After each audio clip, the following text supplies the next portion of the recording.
Have you ever wondered what absolute silence sounds like? Not the kind at 3 in the morning in an empty apartment when all you hear is the hum of the refrigerator. No, real silence. The kind where the blood rushing through your veins sounds like Niagara Falls. I've heard it, and it's the sound of death walking past you without even glancing in your direction. My name is Leo, and for the last 12 years, I worked in the pathology department of St. James City Hospital in Baltimore. Actually, worked isn't right, not since last Thursday. Now I'm sitting in a cheap motel 300 miles from the city, paying with cash I barely have left recording this video. Because if something happens to me, and I'm pretty sure it will, someone needs to know the truth about student B. In our line of work, documentation is everything. You can't afford a mistake because your signature sits right there under the cause of death. One slip-up means prison time, so every body that comes through our doors gets tagged. No names, just numbers and letters. That morning, when this whole nightmare started, my partner Ray wheeled a gurney up to my table and grunted, "Student B, fresh one, batch of bodies from the university morgue, sent over for teaching autopsies." I put down the turkey sandwich I was chewing on right over my gloves, bad habit, I know, and walked over. The body was covered with a sheet, but the contours immediately felt off. Something about it was wrong. When I pull back the sheet, the first thing I look at isn't the face. I always look at the hands. Call it professional deformation, but hands tell you more about a person than a passport. This guy, maybe 25 years old, had perfect hands. No calluses, no scratches. A manicure done maybe a day before death. Smooth skin, like he'd never held anything heavier than a pen. But under the nail of his left ring finger, I noticed a tiny, almost invisible bump. I clicked the lamp on brighter, brought the magnifying glass closer, and there it was.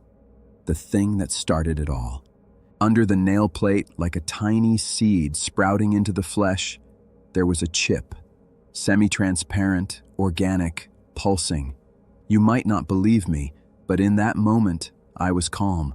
I've worked with the dead for 12 years, and I know the human body is a machine that sometimes glitches. Students of bioengineering implant all kinds of weird stuff. I grabbed the tweezers and a scalpel, carefully lifted the nail plate, and extracted the object. I placed the chip in a petri dish and held it up to the light, and that's when the body on the table opened its eyes. I stumbled backward so hard I knocked over an entire tray of instruments. Scalpels clattered across the tile floor. Student B was staring straight up at the ceiling light. His pupils were unnaturally dilated, like a nocturnal predator's.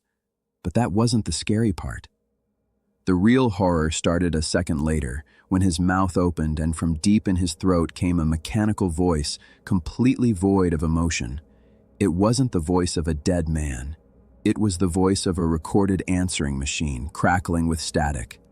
Data package number 794 extracted. Server Gloria shutdown detected.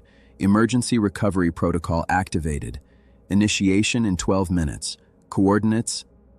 And then he said an address. My home address. You know that feeling when the world turns to jelly? When reality rips at the seams? I stared at the corpse talking to me, and I understood it hadn't come back to life. This wasn't a zombie. This wasn't a miracle. This was a machine. A highly complex biological computer using the dead man's vocal cords as a speaker. And the fact that it had just spoken the number of my house, the street where my wife and daughter live, meant I had just been written into some kind of death protocol. Ray ran into the autopsy suite yelling, "What the hell are you banging around in here?" I threw my hand up, stopping him. "Stay right there, Ray. Call security. And the police." But it was too late. Student B's eyes closed again, and from under his eyelids, from his nostrils, from his ears, a black, oily liquid started seeping out. The tissues began decomposing at an impossible speed. The skin slid off his skull like wet silk, revealing not bone, but, God forgive me, metal plates and strands of fiber optics. I had 12 minutes to make the fastest decision of my life. I ripped off my lab coat, grabbed the petri dish with that damn chip, and ran for the exit. I knew the second that thing spoke my address, my home was already a target. I dialed my wife's number. The dial tone pulsed in my ear, one after another, each one hitting me like a hammer on an anvil. "Pick up, Sarah. Please pick up," Emily answered, my 8-year-old daughter. "Daddy, hi. Some weird people are here. They say they're from the internet company. Mommy asked you not to—" The line went dead. Just the short beeps. I floored the gas pedal, praying to every god I'd never believed in. A pathologist praying to God. That's a setup for a bad joke, right? But I wasn't laughing. Red light, don't care. Oncoming traffic, don't care. I flew into our quiet suburb in 9 minutes. The car screeched to a halt in front of the house. The front door was slightly ajar. The living room light was on, and the TV was playing some stupid cooking show. On the couch, a mug of half-drunk tea sat cold. Sarah and Emily were gone. But on the kitchen table, right in the center, lay a white plastic cube the size of a matchbox. I'd never seen anything like it, but the cursed chip in my pocket started vibrating the moment I got close. I understood then that these bastards didn't want to kill them. They wanted an exchange. They wanted their precious data package number 794, the one I had so stupidly pried out of a dead cyborg's finger. I had minutes left. I know human anatomy inside and out. I know exactly where to strike to cause maximum pain and where to strike to kill instantly. But what good is any of that when your enemy isn't human? I looked at the petri dish, at the organic thing lying inside. And then I did something no sane medical examiner should ever do. I jammed the chip under my own fingernail. The pain was beyond comprehension. Like a million burning needles piercing my arm, rushing upward through my veins, straight into my brain. The world went violet black for a second, and then I could hear them. I could hear their network. I couldn't understand words. It was a stream of raw data, but inside my head, like an augmented reality display, I saw a map of the city and 2 pulsing red dots in the basement of the university campus building. Sarah, Emily. I'm telling you the rest from this motel, not to brag. I want you to know, we are no longer the masters of this world. The people we think are human may have been carriers for a long time now. I found them in that basement. My daughter was crying, clinging to her mother, and 4 figures stood around them. Ordinary people in ordinary suits. But the moment I walked in, they all froze, like someone pressed pause. With the chip in my head, I could see their real faces, eyeless skulls stretched with skin, darkness pulsing inside.